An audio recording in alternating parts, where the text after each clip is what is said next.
आगरा जनपद में आज माननीय अध्यक्ष राज्य महिला आयोग उत्तर प्रदेश डॉक्टर बबीता सिंह चौहान ने नवीन सर्किट हाउस में महिला जन सुनवाई की तथा महिला उत्पीड़न तथा सरकार द्वारा संचालित कल्याणकारी योजनाओं का लाभ महिलाओं तक पहुंचाने हेतु संबंधित विभागों के अधिकारियों के साथ समीक्षा बैठक की। बैठक में सर्वप्रथम जिला प्रोबेशन अधिकारी द्वारा अध्यक्ष महोदया को पुष्पगुच्छ भेंट कर स्वागत किया गया तथा उपस्थित सभी अधिकारियों का परिचय प्राप्त किया गया।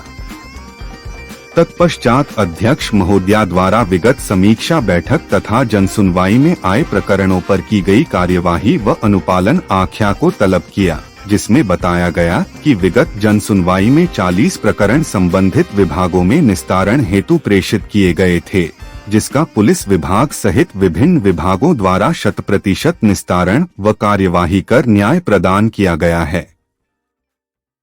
अध्यक्ष महोदया ने समय से अनुपालन आख्या उपलब्ध न कराने वाले विभागों को कड़ी चेतावनी देते हुए निर्देशित किया कि जनसुनवाई के 1 सप्ताह के अंदर गुणवत्तापूर्ण निस्तारण कर अपने विभाग की अनुपालन आख्या प्रेषित करना सुनिश्चित करें। बैठक में महिला कल्याण विभाग द्वारा संचालित पति की मृत्युपरांत निराश्रित महिला पेंशन योजना, वृद्धा पेंशन योजना, मुख्यमंत्री कन्या सुमंगला योजना, मुख्यमंत्री बाल सेवा योजना आदि की समीक्षा की गई। के मामले सामने आए हैं, पूरे उत्तर प्रदेश में लगातार आप भ्रमण कर रही हैं, सुनवाई कर रही हैं, तो क्या मामले सामने आ रहे हैं, कितने निस्तारण हुए? देखिए, अगर मैं उत्तर प्रदेश के पूरे की बात करूं तो क्योंकि महिलाएं आज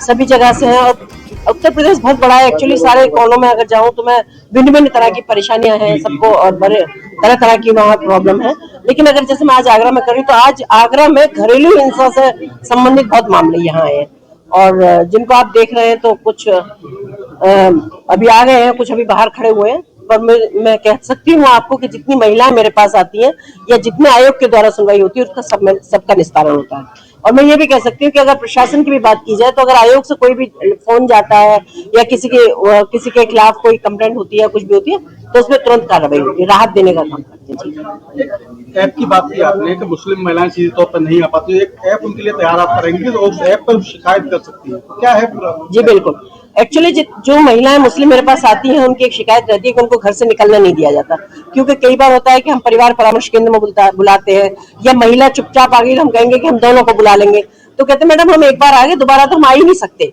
मैं तो आज चोरी से आई हूँ, मैं बच्चों को पढ़ाने के लिए स्कूल के जा रही थी या जो भी है, मतलब वो उस तरह से बेचारी बुरखा बुरखा पहन के मेरे पास आती है। तो मुझे ये लगा कि जब इतना शोषण अगर महिलाओं का है तो वो भी तो हमारा ही एक पार्ट है, वो भी तो आधी आबादी में ही एक है, तो क्यों ना उनके लिए कुछ ऐसी व्यवस्था की जाए जिससे उनकी समस्याओं का समाधान मैं कुछ कर पाऊं और मैं उनकी समस्या मुझ तक आ पाए। तो मैंने इसलिए एक सोचा है कि मैं मुस्लिम महिलाओं के लिए एक ऐप बनाने जा रही हूँ और मैं जल्दी उसको लॉन्च कर दूंगी, जिससे हर मुस्लिम महिला के फोन पर होगा वो और उसमें मुस्लिम महिलाओं की ही कंप्लेंट आएंगी। ऐसा ये ऐप मैं जल्दी लॉन्च कर दूंगी। जिस पर आप देखेंगे अभी तक जितनी एप्लीकेशन तो वो सीधे तौर पर आपके पास आ रहे हैं, कहते हैं पुलिस में सुनवाई नहीं हुई, तो उसको लेकर कैसे देख रहे हैं आप? अब देखिए, एक्चुअली मैं ये कहूँ कि पुलिस में सुनवाई नहीं हुई तो शायद मुझे नहीं पता, क्योंकि पुलिस के साथ बहुत सारी चीजें होती है। अब जैसे आपने देखा होगा कि बहुत सारे केस ऐसे भी होते हैं कि जो कोर्ट में चल रहे होते हैं, जिसमें पुलिस कुछ कर सकती है ना मैं कुछ कर सकती हूँ। बहुत सारी चीजें ऐसी होती है जो इन्वेस्टिगेशन पैट की हुई होती है कि इन्वेस्टिगेशन होगा तो उसमें होगी दर्द, पर यह कि जो पीड़ित होता है उसे तो लगता नहीं कि उसको तुरंत रिलीफ चाहिए। पर जो मेरे पास आए हैं और जो हमसे संबंधित उनके केस है उन सबका निस्तारण होगा, ये सुनिश्चित है।